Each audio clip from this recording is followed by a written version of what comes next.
In this video, we are going to begin looking at Chapter 9. Chapter 9 covers international trade.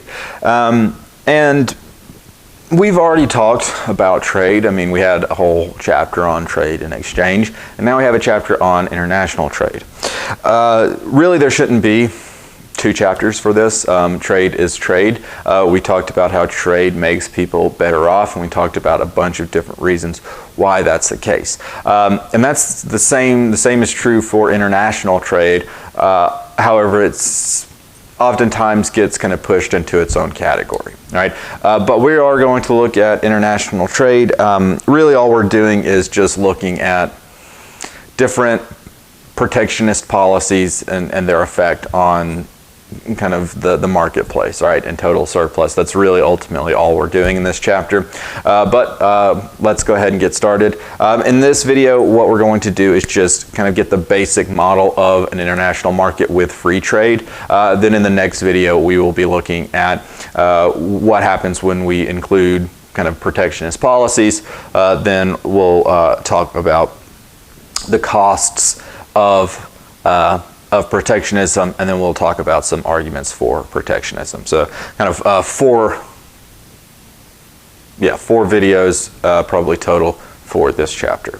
All right, but let's go ahead and get started. So let's just go ahead and erase this. So for this one, probably not going to write a whole lot of stuff, just like actually writing it out. It's mostly going to be a graph for a good portion of this.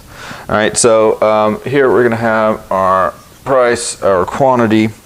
We're going to get our demand curve, and we are going to notate it a little differently. All right, so because we're talking about international trade, right, this demand curve is the domestic demand curve. All right, and then we're also going to have a domestic supply curve.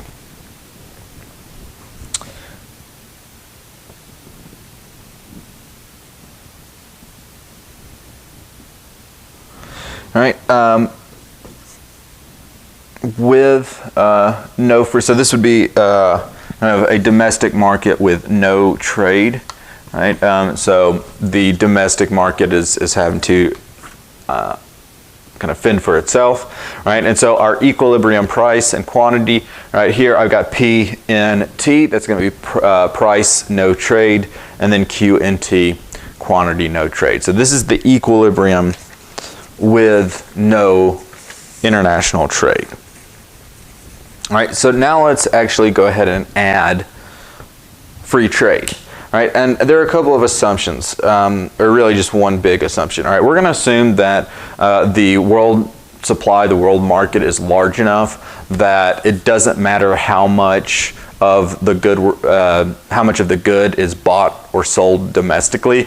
We're not going to change the price. All right, so that's the assumption that the world price or the world supply is what we say is perfectly elastic. All right, it's a flat line, right, at the price.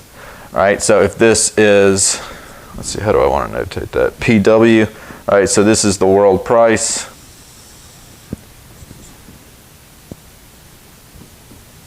This is the world supply, all right, this flat line. All right, so once we have this world supply, right, our equilibrium changes, right? It is where the supply curve and the demand curve intersect, but now it's going to be the world supply and the domestic supply. All right, so let's see, so this is the quantity demanded with free trade. This is also the equilibrium, right? This is the equilibrium quantity with free trade. We're also going to see where our world supply intersects our domestic supply curve. That's going to give us our quantity supplied with free trade. Right? So any producer, anyone on this kind of in this part of the curve, right, this part of the domestic supply curve, they are still going to be able to produce and compete with this free trade. All right, the difference between the quantity demanded and the quantity supplied with free trade, that's going to be our imports. All right.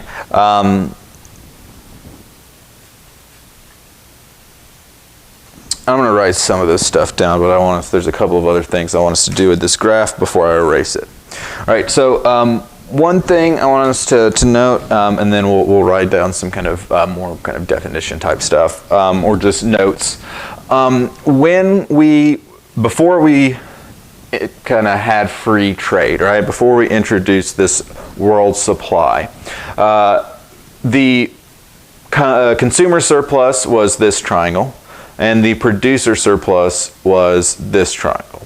All right, after free trade, the consumer surplus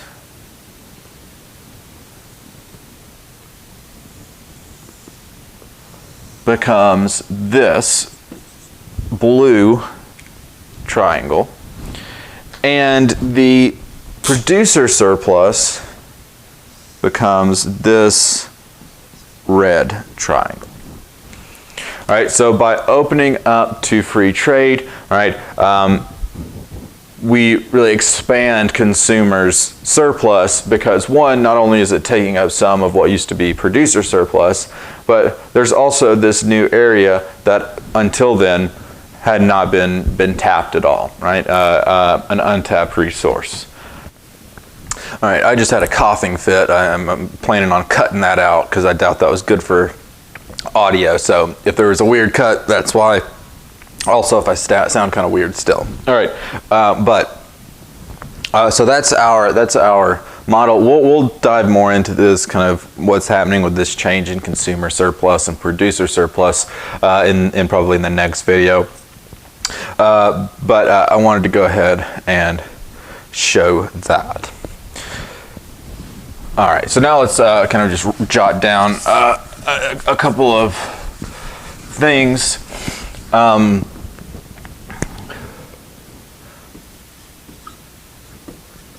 All right, so with no trade, the probability. So I just finished doing a stats video. The equilibrium price is the price with no trade.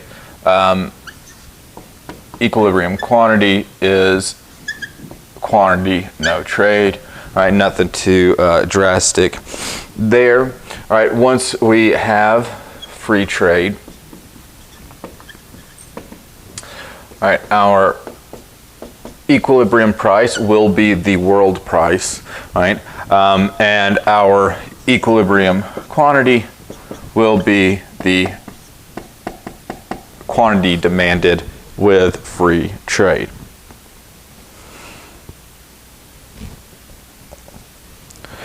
All right, again, we have that quantity demanded with free trade, right? We also have the quantity supplied with free trade. We can also think of that quantity supplied with free trade as just domestic production, all right? That's the amount of this good that's being produced domestically, all right? And again, the difference between the quantity demanded with free trade and the quantity supplied with free trade are our imports.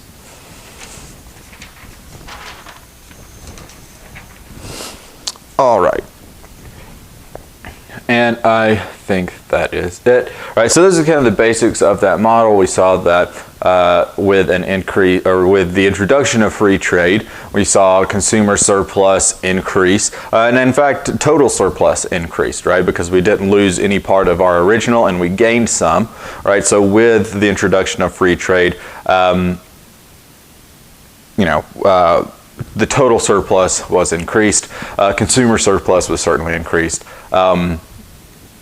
And we saw that lower price, right? We saw that we still are going to have some production domestically, right?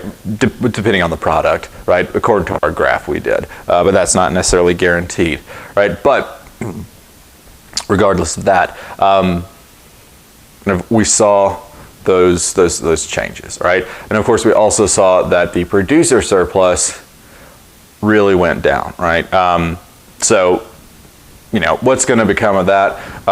Producers probably are not going to like that. If you are a producer, you know, we know that trade makes people better off, but we also know that trade doesn't make everyone better off all the time, right? And so, what happens when, you know, you've got a producer in this field, free trade happens, they see their producer surplus get cut, what are they going to do? Well, we're going to talk about that in the next video, all right, with kind of a discussion on protectionism, all right, but I will see you guys in the next video.